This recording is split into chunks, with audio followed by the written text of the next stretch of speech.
जय श्री राम। राम जी से हमारी यही कामना है कि आप सभी लोग स्वस्थ होंगे, प्रसन्न होंगे। मित्रों, जब मलखान का किला सिरसा हो जाता है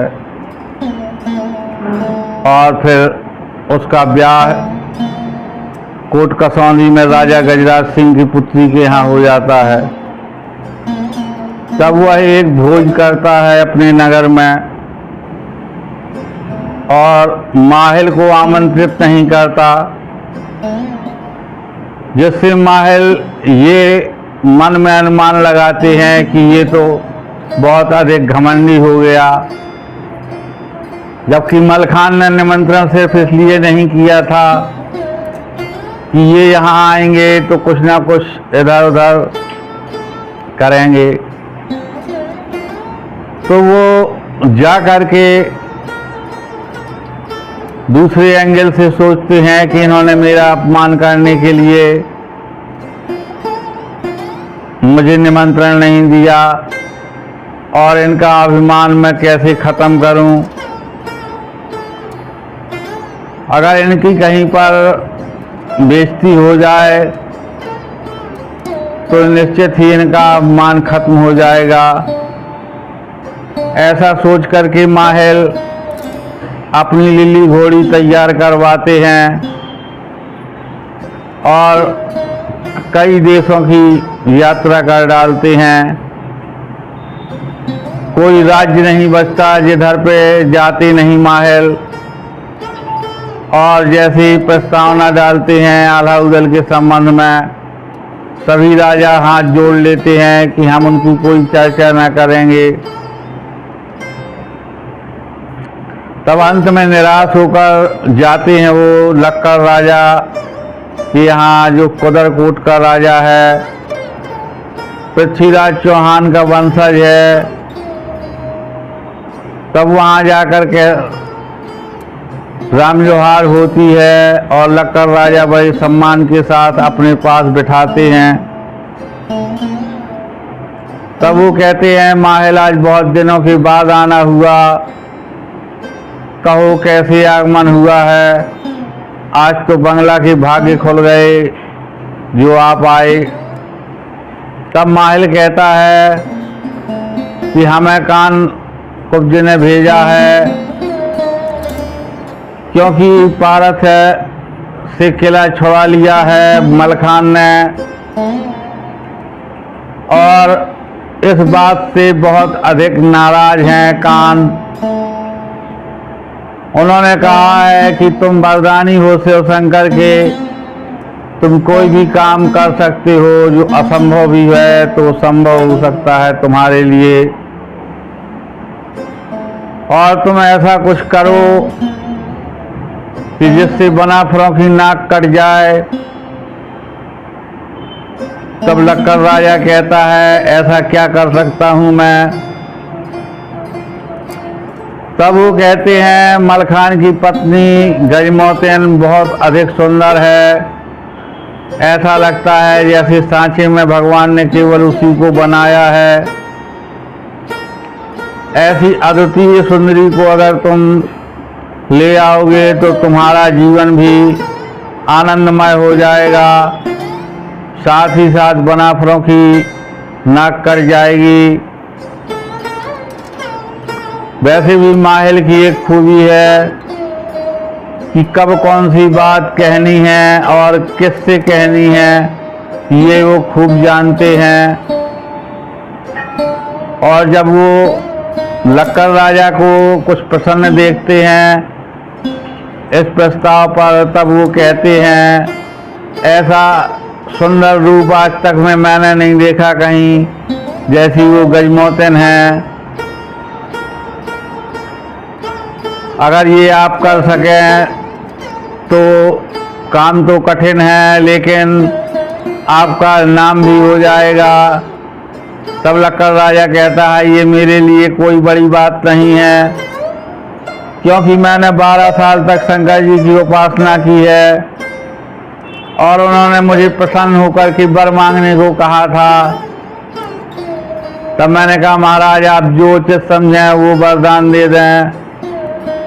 तब उन्होंने कहा था कि वीरभद्रगण सदैव तुम्हारी सेवा में तत्पर रहेगा हमारा, लेकिन मुझे कोई आवश्यकता नहीं पड़ी। तब माइल कहती हैं यही मौका है अपने वरदान को आजमाने का। तुम जो है वीरभद्र का आवाहन करो, और अगर वो गजमोतिन का हरण करके ले आता है तो इससे अच्छी क्या बात है, तुम्हें कोई श्रम भी नहीं करना पड़ेगा। इतना कह करके माहिल अपनी उड़ई की ओर प्रस्थान कर जाते हैं। अब लक्कर राजा रात्रि होने का इंतजार कर रहे हैं। जैसे ही रात होती है तब वो शिव जी का स्मरण करते हैं, और जैसे ही वो वीरभद्र का आवाहन करते हैं वीरभद्र तुरंत हाजिर होते हैं। कहते हैं कहो राजा किस हेतु हमें बुलाया है। तब वो सारी बात क्या सुनाता है। वीरभद्र कहते हैं ये क्या मुश्किल काम है, मैं अभी गजमोतिन का हरण करके लाता हूँ। और वो जाते हैं और पूरा पलंग समेत उसको उठा कर ले आते हैं। तब वीरभद्र से राजा लक्कर सिंह कहते हैं अब आपका काम हो गया, आप जाइए। और वो जो चादर वो है सो रही है गजमोतिन, उस चादर को खींचकर हटा देते हैं। और जैसे वो अजनबी पुरुष को देखती है और अजनबी महल, रानी चौंक जाती है, कहती है ये मैं कहाँ आ गई। और स्वाभाविक होता है कि हम आप अगर किसी अनजानी जगह पे हैं तो चौंक जाएंगे। तब वो कहता है इस समय तुम लक्कर राजा के सामने हो, कुदरकोट में आ चुकी हो। तब वो कहती है तुम्हारी इतनी हिम्मत कैसे बढ़ी जो तुमने एक सिंघनी का हरण कर लिया। तब वो वरदान वाली बात बताता है, कहता है मेरे लिए कोई भी काम मुश्किल नहीं है, शिव जी मेरे इशारे पर चलते हैं। तब वो कहती है कि तुमने ये गलत काम किया है और तुमने एक सती के सतीत्व को भंग करने का प्रयास किया है। तब लक्कर राजा कहता है ये बातें मुझे मत सिखाओ, तुम्हारे पास रूप और यौवन है, उसका भरपूर आनंद लो। तब वो कहती है अगर तुम कुछ साहस रखते हो तो मेरी तरफ एक कदम भी आगे बढ़ाओ, मैं तुम्हें उसका मजा चखा दूंगी। और उसके आंखों में क्रोध की ज्वाला को देखकर लक्कर सिंह आगे बढ़ने का साहस नहीं कर पाते हैं। झगड़ा बढ़ता है। रात्रि के अंतिम चरण में लक्कर सिंह अपनी तलवार निकालकर उसकी ओर झपटते हैं। तब गजमोतिन कहती है यही तलवार तुम्हारे पेट में डाल दूंगी अगर तुमने अब मनमानी करने की सोची। और ये झगड़ा सुनकर लक्कर राजा की बेटी इंद्रमती आ जाती है और वो कहती है दादा ये कैसा झगड़ा है, ये पराई स्त्री कौन है, किसको आप हर कर लाए हैं। तो कहते हैं ये तुम्हारी मौसी है। तो इतना सुनकर गजमोतिन और जल जाती है। वो कहती है मैं तेरी मौसी नहीं हूँ, मालकिन हूँ, मेरे यहाँ जो बारी है मैं उससे तेरा ब्याह करूँगी। तो ऐसी बातें सुनकर इंद्रमती क्रोधित हो जाती है, कहती है ये कैसी बातें कर रही हो, कौन हो तुम। राजा पूरा परिचय बताता है कि ये गजमोतिन है, मलखान की पत्नी है और तुम इसे 4 महीने अपने पास रखो, मैं इसको 4 महीने में अपनी बना देखना चाहता हूँ। और उसके राज दरबार का समय होने लगता है, वो चला जाता है। तब गजमोतिन की और इंद्रमती की बहस होने लगती है। वो कहती है जवान संभाल कर बात करना, तुम्हारे जैसी हमारे यहाँ लौंडी लगी हुई हैं और तुम जानती हो दासियों का क्या काम होता है। एक दिन ऐसा आएगा जब तुम रानी मल्ला के यहाँ टहल करोगी, यानी गोबर से लिपाई करने को हमारे साइड में टहल करना कहा जाता है। तब उसकी लक्कर सिंह की रानी आ जाती है और उससे भी उनका वाद विवाद होता है। फिर वो कहती है राजकुमारी से, ऐसे लोगों के मुंह मत लगो, चलो यहाँ से, और तुम्हारे पिता ने तो गलत किया ही है, क्योंकि पराई स्त्री राजा रावण ने भी हरण की थी, लेकिन परिणाम क्या हुआ था। तो अब कुदरकोट का समय तो खराब आ ही गया है, अब तुम अपना मन खराब मत करो। ऐसा कहकर वो माँ बेटी चली जाती हैं और इधर भोलेनाथ के पास पहुंचती हैं माता शारदा। वो कहती हैं कि यार ये क्या करते रहते हैं, आपने जब जब वरदान दिए हैं कोई न कोई मुसीबत तैयार हुई है। क्या वो भस्मासुर को दिया वरदान भूल गए थे, जो आज आपने फिर लक्कर राजा को वरदान दे रखा है। क्योंकि आला उदल भी काल को नहीं डरते हैं, वो देवताओं से भी लड़ने का मन साहस रखते हैं। और ऐसे में आपने ये जो नया बवाल किया है उसमें मेरा खप्पर तो भरेगा ही, आप भी रोज नए मुंडों की माला पहनेंगे। तब शंकर जी अपना सर नीचे कर लेते हैं, उनको कोई जवाब नहीं सूझता।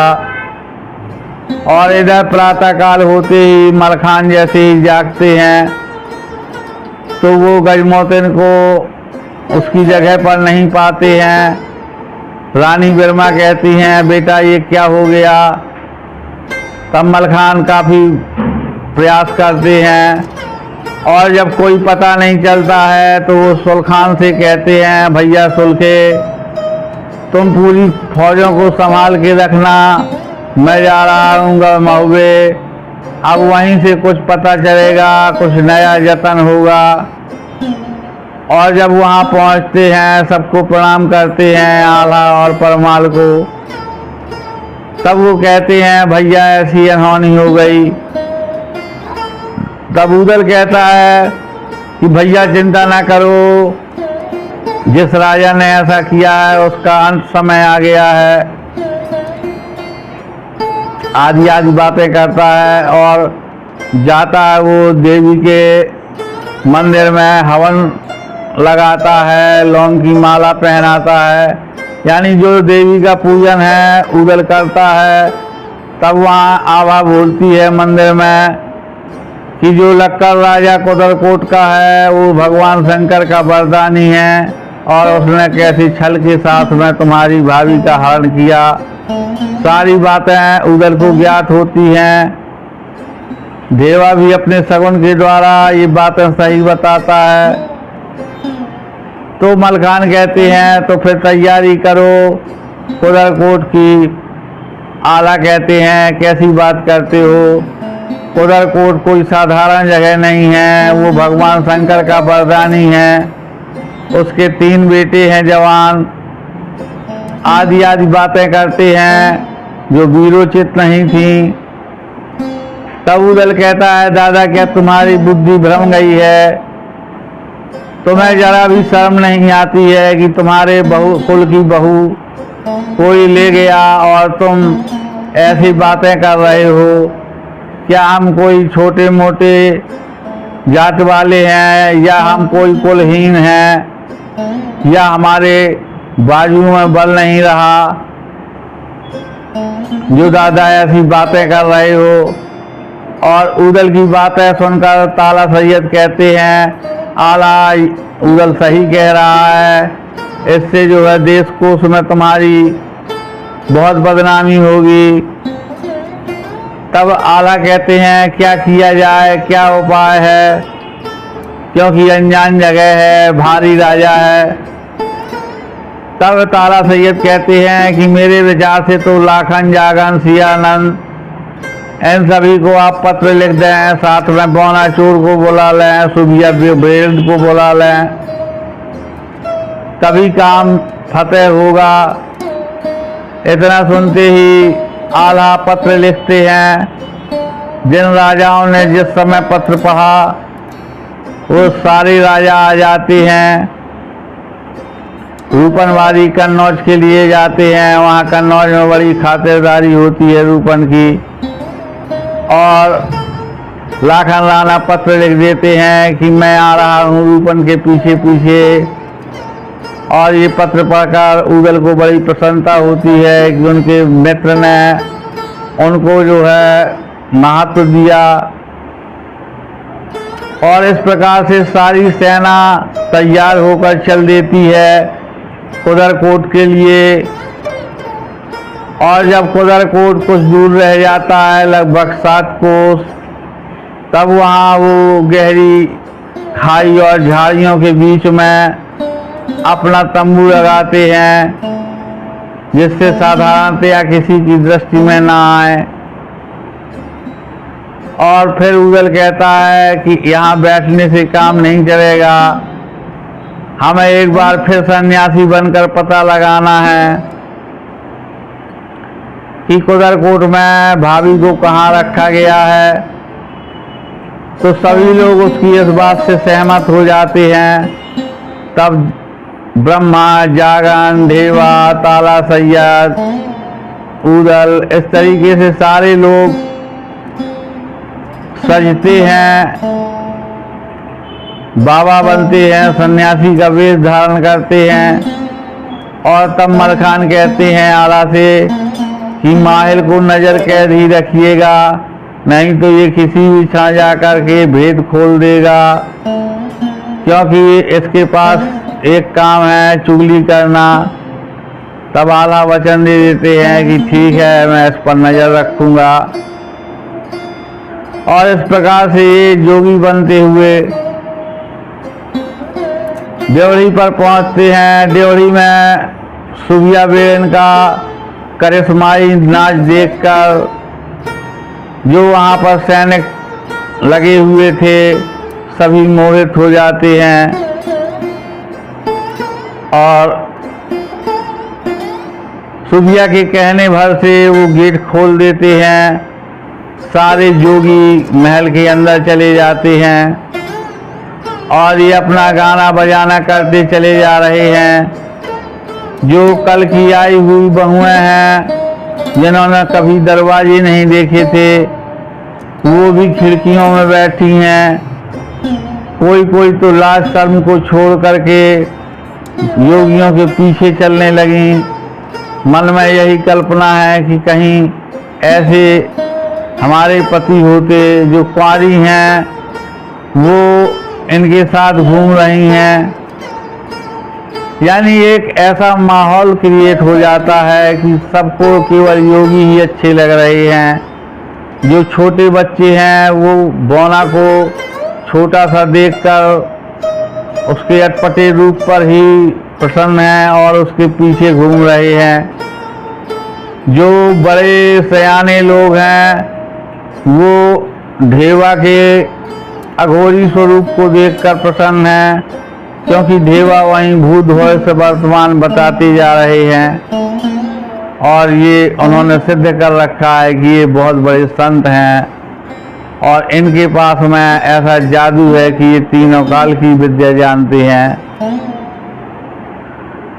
तो इसी माहौल में पहुंच जाते हैं वो लक्कर राजा के यहाँ। तो मित्रों, अगर एक साथ पूरी बात आपको बताता हूँ तो वीडियो काफ़ी विस्तृत हो जाएगी, इसलिए आप सभी लोग बने रहें मेरे साथ। कल इसी समय आपको मैं फिर ये कहानी सुनाऊंगा। तब तक के लिए आप लोगों से विदा चाहूँगा। अगर चैनल पर नए हैं तो सब्सक्राइब कर लें और वीडियो को लाइक कर दें। आप सभी का बहुत बहुत धन्यवाद। नमस्कार। जय जय सीताराम।